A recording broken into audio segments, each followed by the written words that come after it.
Olá, bom dia, bom dia. Começamos mais uma aula agora sobre Segunda Guerra Mundial, dando sequência ao capítulo número 27. Hoje é dia 9 de junho, uma manhã cinzenta de terça-feira. A gente está aí com a temperatura de 16 graus. Sejam bem-vindos. A turma está quase toda aí, né? Então a gente está organizando aí as atividades do totalitarismo. Vimos a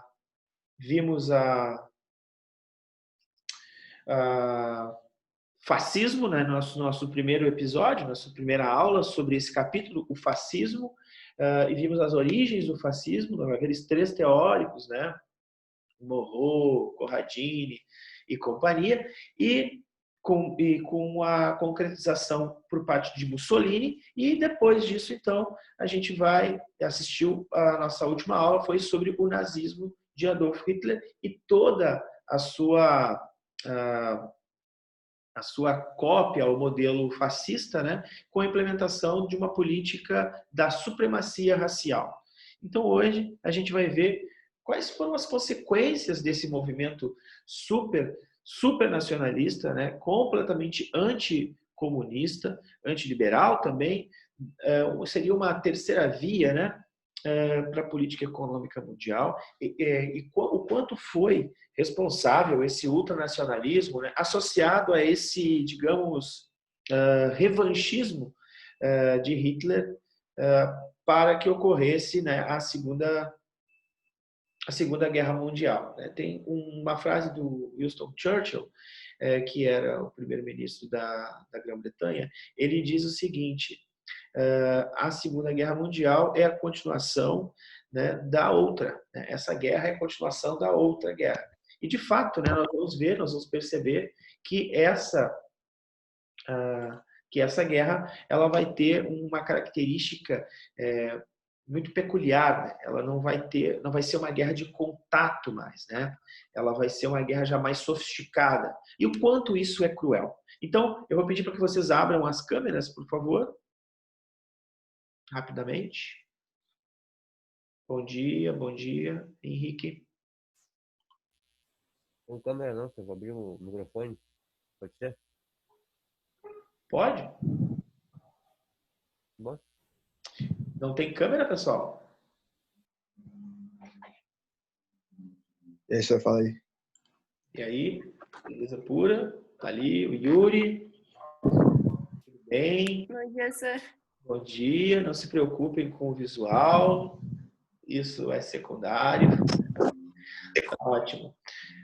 Então tá. Então vamos para a aula, né? A nossa ideia... Bom dia. Tá, podem voltar para o anonimato se vocês quiserem.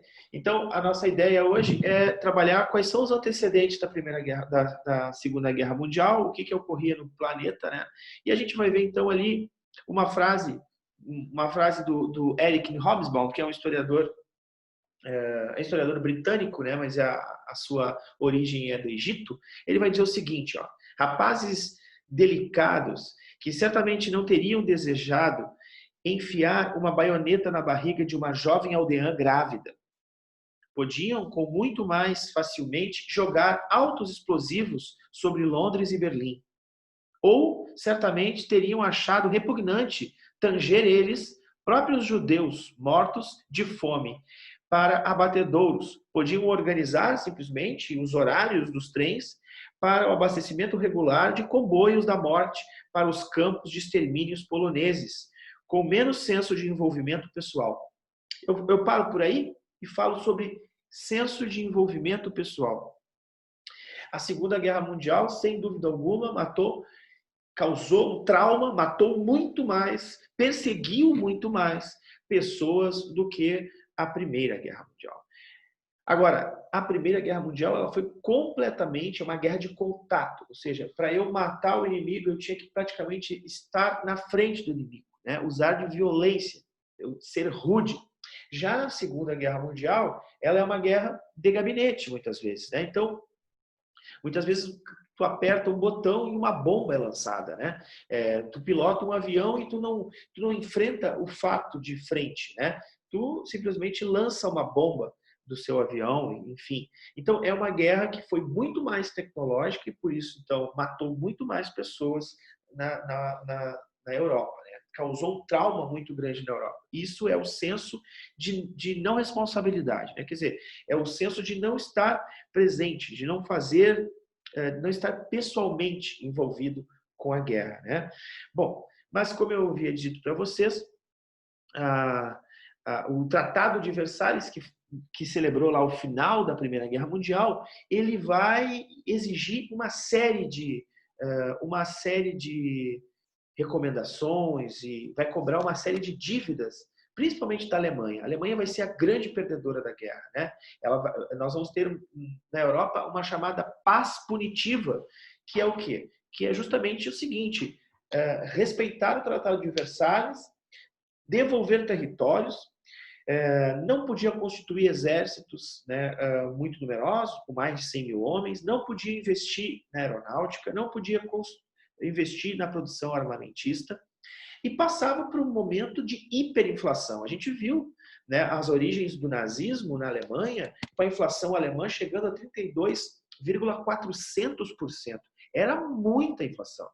Então, esse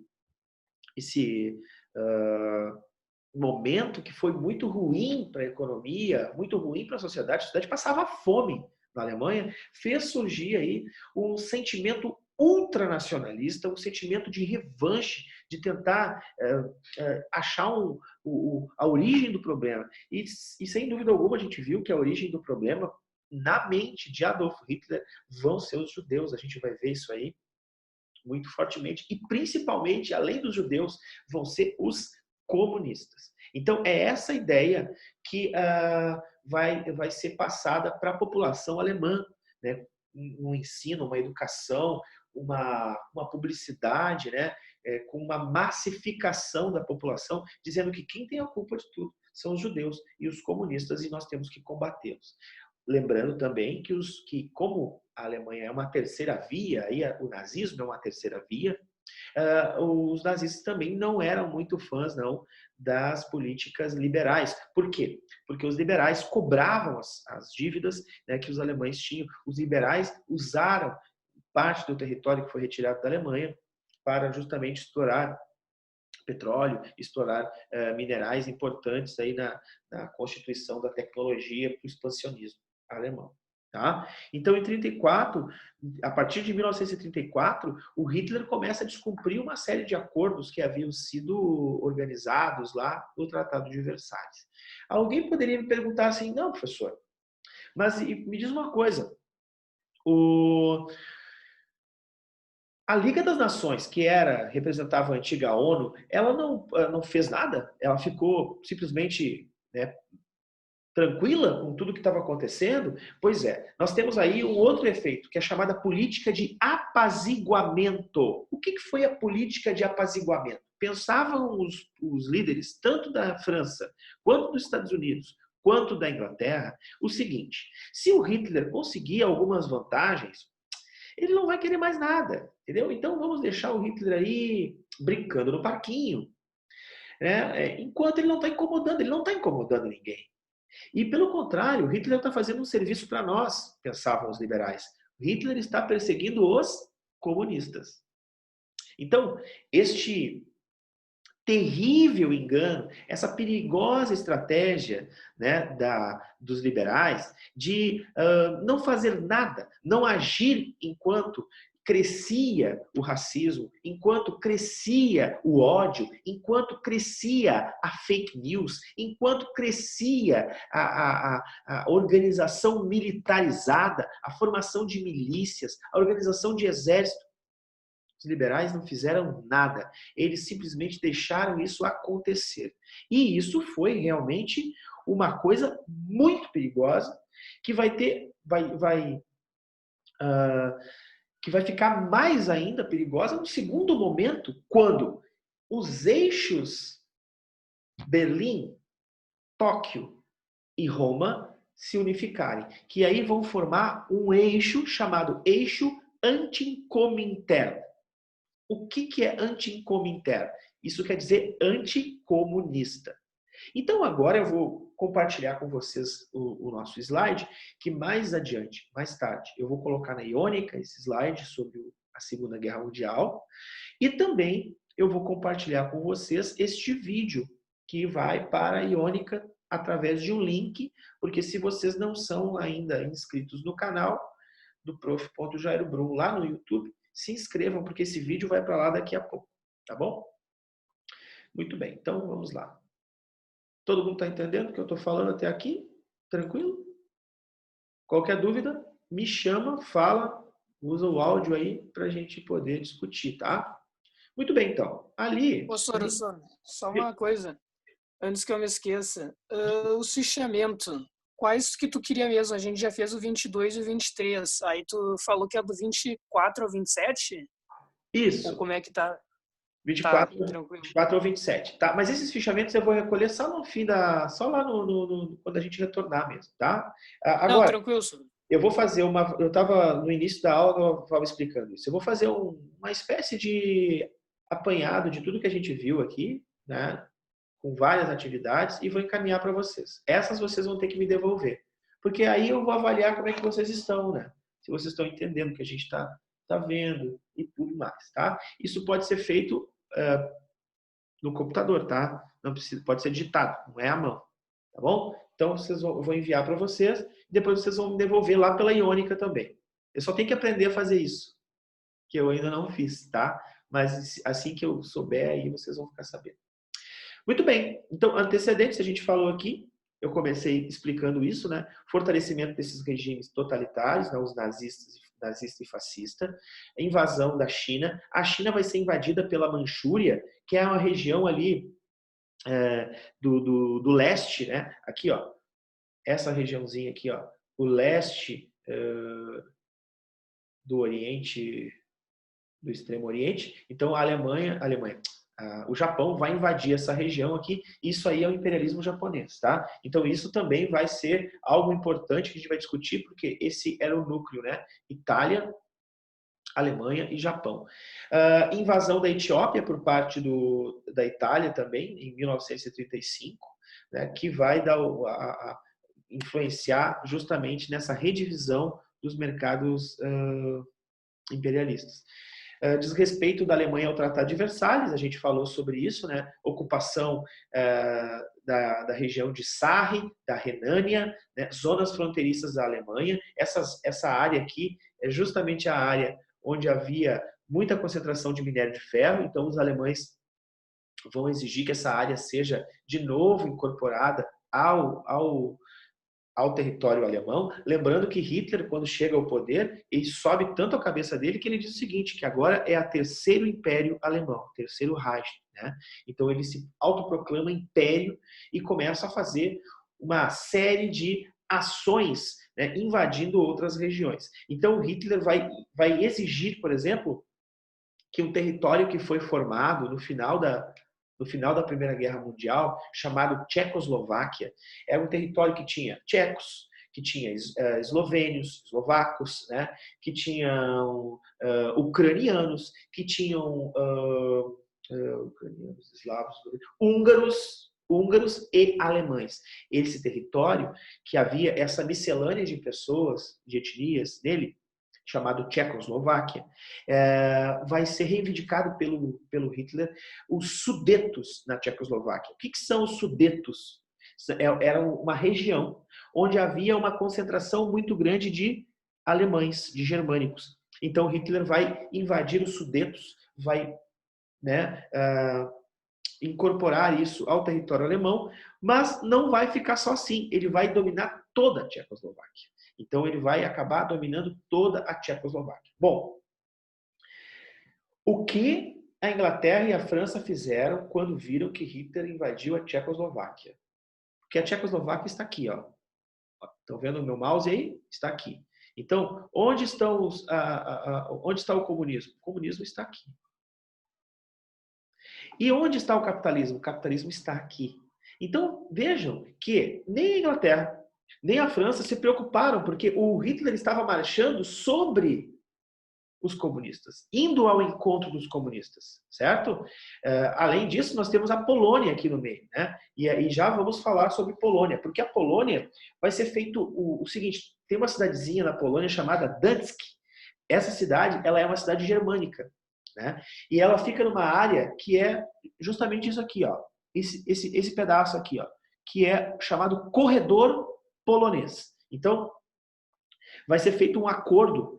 O Stalin, da União Soviética, vai ficar preocupado com o Hitler vindo na direção dele, vai chegar para o Hitler e vai dizer assim, ó, vamos fazer um acordo. Esse acordo é chamado de Pacto de Ribbentrop-Molotov, que quer dizer o seguinte, pacto nazi-soviético, onde é um pacto de não agressão. Ou seja, nem vocês, alemães, vão agredir a gente soviético, nem nós, soviéticos, vamos agredir vocês, alemães. Nós, soviéticos, não vamos entrar aí na Alemanha e vocês, alemães, não vão entrar aqui na União Soviética. O Hitler aceitou, eles fizeram um acordo e mais, existia uma cláusula secreta nesse acordo que era o seguinte, a União Soviética iria invadir essa parte aqui, ó, da Polônia, tá? Metade da Polônia, e a outra metade o Hitler iria invadir. Eles iriam dividir a Polônia em duas partes. Bom, aí acendeu o quê? Acendeu a luz vermelha, né, lá nos países capitalistas. Tanto a Inglaterra quanto a França se preocuparam com essa situação e disseram o seguinte, se a Polônia for invadida, a gente vai ter que intervir neste conflito. Então, foi um fracasso, a Liga das Nações não conseguiu fazer uma política de apaziguamento, né? Teve a formação Roma-Berlim-Tóquio, que é o Pacto Anti-Comité, que eu coloquei aqui, ó, Pacto Anticomunista, e a assinatura do Tratado de Não Agressão, o Tratado de Ribbentrop-Molotov, que é o Tratado soviético, de não agressão. Então, a invasão da Polônia ocorreu em 1º de setembro de 39. E justamente aí, pessoal, com a invasão da Polônia, nós temos o início da Segunda Guerra. Porque foi avisado pela Inglaterra e pela França que se a Polônia fosse invadida, eles iriam começar a guerra. E começou a guerra. E a guerra, então, vai ter início aí com a invasão da Polônia e o Hitler vai fazer uma manobra sensacional. Com o pacto aqui, né? Então, o pacto com Moscou e Berlim. Hitler está invadindo para esse lado, né? De repente, Hitler inverte a situação. E invade o quê? Invade o leste. E aí vai ser a segunda fase da guerra. Meus amigos, Hitler vai usar uma coisa assim que vai ser fulminante. Ele vai usar a sua esquadra de aviões, a guerra chamada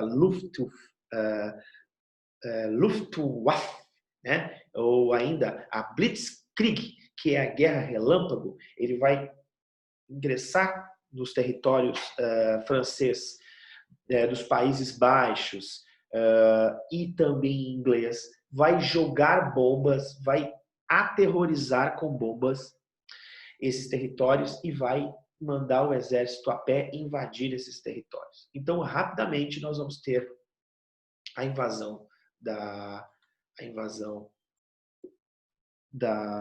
França, da Bélgica, da Normandia, da Noruega, da Holanda, né, de Luxemburgo, né, e vão os militares alemães e a Alemanha vai começar a governar esses territórios. Para vocês terem uma ideia, no território francês, metade do território francês, ou seja, o sul da França, ele vai ser basicamente governado por um militar ou por militares que são pró-nazistas, né? Vai ser chamado Estado de Vichy. E tem essa foto aqui ao lado, ó, que mostra Hitler, né? Já lá em 1942, sentado, né, com o monumento, né,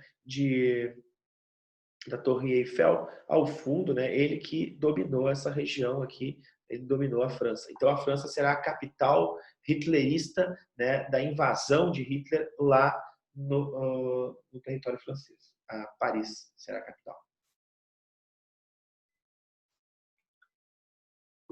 Então a partir daí a gente vai observar, olha aqui, ó, a divisão, a formação do Estado de Vichy, né, no sul da França.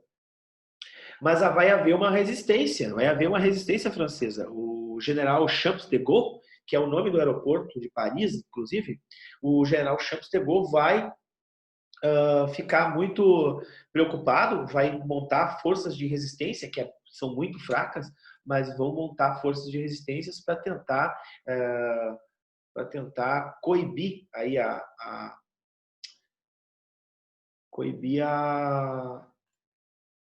invasão, né, dos alemães. Deixa eu ver aqui, ó. Não tem webcam no computador, o André diz. O notebook estragou, comprei um computador. Então, estou sem webcam e sem microfone. Seria isso um problema? Não, eu acho que não. Bom dia, Sor. Bom dia, Sor. Me atrasei. Bom dia, Ana. Decidi que no final do mês, o quanto antes eu terminar as coisas da escola, eu vou comprar. Tranquilo, André, fica tranquilo, nem te esquenta. Eu vou me ir para lá também. Fernando Wallner, eu vou me para lá também. Para lá onde? Não sei para onde que tu vai, Val. Perdão, mandei errado. Tá legal. Beleza pura. Então, vamos lá.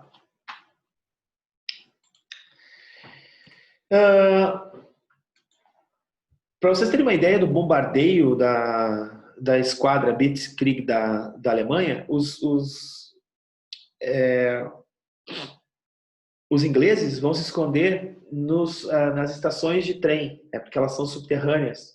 Então vai ser um horror, vai ser muito, muito pesado mesmo. E com isso, então, Hitler expandiu seu território de maneira rápida, né, de maneira muito concisa, ganhando todas as batalhas.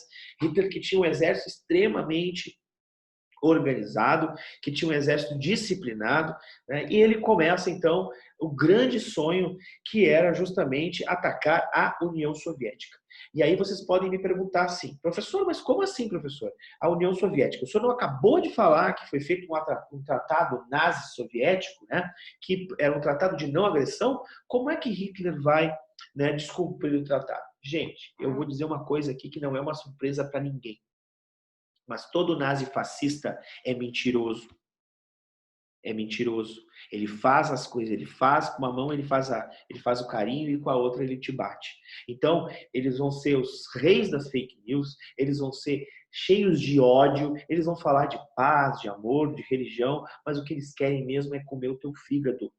Certo? Então, olhem só o que os nazifascistas vão fazer, o que Hitler vai fazer. Hitler vai invadir, vai rasgar o acordo com o Stalin, e o Stalin não acreditou nisso. Tanto é que ele viu o Hitler vindo por cima da Alemanha e tal, e continuou vindo, e aí então foi obrigado, né, a invasão da União Soviética começou em 1941 com aqueles sobrevoos, né, rápidos de avião, destruindo. Eles vão invadir uma cidade chamada Kiev, na Ucrânia, vão dominar essa cidade e vão começar a marchar com a operação chamada Operação Barbarossa. A Operação Barbarossa vai começar a marchar em direção a Moscou, né? E aí, então, rapidamente, o Stalin vai começar a fazer a sua resistência. E aí os soviéticos vão usar uma tática que eles usaram lá contra o Napoleão Bonaparte ainda, que é a tática da terra arrasada. O que significa isso? Eles vão recuando, segurando um pouco as tropas alemãs, as tropas invadindo, e eles recuando, mas ao recuar, eles vão destruindo tudo, né? Eles vão envenenando mananciais de água, tirando os animais, colocando fogo em casas e deixando alguns atiradores de elite nessas regiões. Quando o exército alemão chegava nessa região, não tinham o que comer, não tinham o que beber, né? Quer dizer, eles ficavam meio sem parâmetros, sem alimento, né? E atormentados. Por quê? Porque os russos faziam isso esperando chegar o quê? Esperando chegar o inverno. Sim, queridos, porque quanto mais eu entro no território russo, mais o inverno vai ser rigoroso. São 40 graus negativos o inverno russo. Então, com essa tática da terra arrasada e com o inverno rigoroso, os russos conseguem fazer um movimento de empurrar, né, uma reviravolta na guerra. Quer dizer, pela primeira vez o exército alemão não ganha uma guerra. E aí, pior do que isso, olha aqui, ó, que eu vou mostrar no cursor. Vou mostrar aqui para vocês. Os russos vão empurrar de volta os alemães para dentro do território germânico, novamente. Vão tirá-los da Polônia e vão empurrá-los novamente para o território alemão. Então, nós temos também o fronte japonês, né? O ataque japonês a base americana em 1941. Isso vai fazer com que os Estados Unidos fiquem pé da vida com os japoneses. A estação de Pearl Harbor é atacada em 41, destroem a estação, que era estrategicamente importante para os Estados Unidos. Os Estados Unidos aprovam uma lei no Congresso americano, que era uma lei que recolhia todos os bens de todos os japoneses que moravam nos Estados Unidos. Então, tudo que pertencia às famílias japonesas nos Estados Unidos vão ser recolhidos. O Japão fica indignado com isso, né? E começa a expulsar os americanos do Pacífico, né? Começa a expulsar os americanos do Oceano, do Extremo Oriente. E os Estados Unidos conseguem aprovar uma lei de guerra e conseguem entrar na guerra para tentar combater os japoneses. Também os americanos vão se associar às economias, né, inglesa e francesa e vão começar a bombardear e invadir, né, com a vitória lá em 1945, né, de toda a frente, né, Estados Unidos, Inglaterra e França e União Soviética.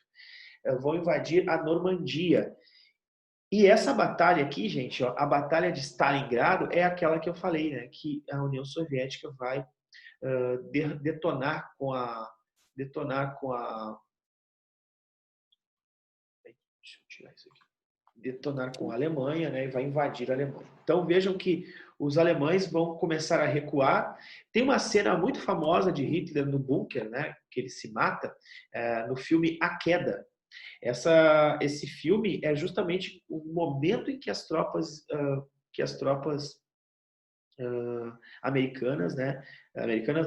soviéticas estão marchando sobre Berlim. Tá? Então, Hitler vai ser invadido. O Hitler vai ser tão sacana que ele vai montar um exército só de crianças para tentar, no desespero, para tentar segurar o poder dos soviéticos, e não vai conseguir. Então, os soviéticos invadem pelo leste e pelo oeste estão chegando as tropas americanas, francesas e inglesas invadindo a Normandia, né, entrando pela Normandia. E aí nós vamos ter, então, um eixo, né, que se formando ali na Batalha de Midway aí no Japão, mas esse eixo totalmente destruído, né, com a rendição de Benito Mussolini. Benito Mussolini vai ser morto e ele vai ser esquartejado, vai ser colocado de cabeça para baixo na praça em Roma, né, e o Hitler vai se matar, né? Então o dia D, esse dia aí que as tropas americanas e dos aliados invadem a Normandia, a invasão da Alemanha, e aí tem essa imagem aí, né? Vamos ver se eu acho essa imagem que eu selecionei ela agora há pouco para colocar lá no vídeo. Deixa eu ver aqui se eu acho.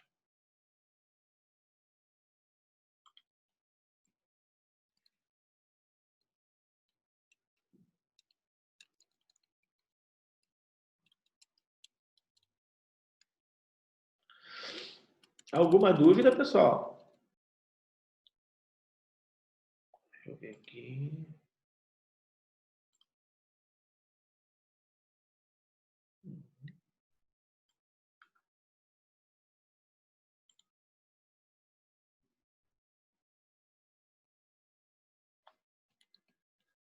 Eu não achei a imagem aqui, gente. Então, a gente está terminando nossa aula de hoje. A gente vai ter uma reviravolta na guerra. Para vocês terem uma ideia, a Batalha de Stalingrado vão morrer 55 milhões de pessoas. 55 milhões de pessoas, né? Nós vamos ter também os líderes fascistas sendo perseguidos, né? O dia D, por exemplo, vai ser... Vão chegar 5 mil navios, 5 milhões de soldados na Normandia. Quer dizer, vai ser um momento para a história do final da guerra muito importante, porque no dia 30 de abril de 45, então o Hitler se suicida, e aí a gente acha que acabou a guerra, mas não acabou a guerra. A gente tem ainda um evento que vai marcar o início de uma outra guerra, que é a Guerra Fria. E esse incidente a gente vai ver na nossa próxima aula. Então, a nossa próxima aula, que é sexta-feira, a gente vai conseguir, que é quinta-feira, que é na semana que vem, né? A gente vai tentar entender o que ocorreu, né, no mundo de tão grave assim, né, para que iniciasse uma outra guerra chamada de Guerra Fria, né? Eu estou falando para vocês sobre o incidente de Hiroshima e Nagasaki. Então, 2 grandes bombas atômicas vão ser lançadas sobre o continente, sobre o Japão. Né? E por que vai acontecer isso, né? Se a guerra já havia terminado, né? Então, a gente vai tentar entender um pouco sobre este novo modelo, essa nova geopolítica que se estabelece no mundo através da Guerra Fria, né? A chamada bipolarização social. E a gente e vocês também vão tirar um pouco de dúvida, né? As dúvidas que vocês tiverem a respeito do que foi a Segunda Guerra Mundial, quais foram as consequências dela para a humanidade, né? Enfim, todos esses aspectos. Agora eu abro para dúvidas de vocês, perguntas. Tá tudo tranquilo? Faltando aí menos de 3 minutos para a gente terminar a nossa aula.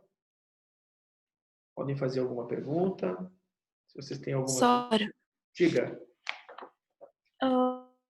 não fiquei com nenhuma dúvida, mas não era sobre isso que eu ia falar. Tá. A Eduarda Guedes pediu para eu te avisar, tá? Eu não estou te ouvindo. Que fazer alguns exames. A Eduarda Guedes não pôde estar aqui porque teve que fazer alguns exames, é isso? A Guedes pediu para avisar. Isso. Tá, tudo bem, não tem problema. Eu vou encaminhar essas informações para que vocês estão me passando, até porque está tudo gravado aqui, né? Então está gravado quem participou da aula, está gravado. E por aqui a gente vai fazendo uma espécie de chamada, né? Uma espécie de... Essas videoconferências servem para isso, né? E elas servem muito para vocês tirarem dúvida, né? Porque vocês podem ler sobre o nazifascismo em casa, né? Ler o capítulo de vocês, ou ler outra coisa, ou ler um livro, alguma coisa assim, né? Eu tenho indicado alguma literatura, eu trouxe aqui alguns livros, né? Para o segundo ano, estou indicando. Se vocês quiserem alguma literatura para esses assuntos que a gente está vendo, eu posso indicar também, né? Sobre racismo, né? Sobre nazifascismo. Então tem bastante coisa aí. Só me manda aí, pode me mandar pelo YouTube ou pela Iônica também, as dúvidas que vocês tiverem. Tá bom, pessoal? Então eu agradeço, eu espero que vocês tenham um bom feriado agora, né? Quinta-feira. E a gente volta a se ver na semana que vem. Eu vou marcar nossa aulinha de novo aí na terça-feira da próxima semana. Tá ótimo? Então, excelente final de semana para todos. Excelente semana também. E a gente se vê. Tchau. Tchau, Sora. Tchau. Bom feriado. Igualmente. Professor. Tchau.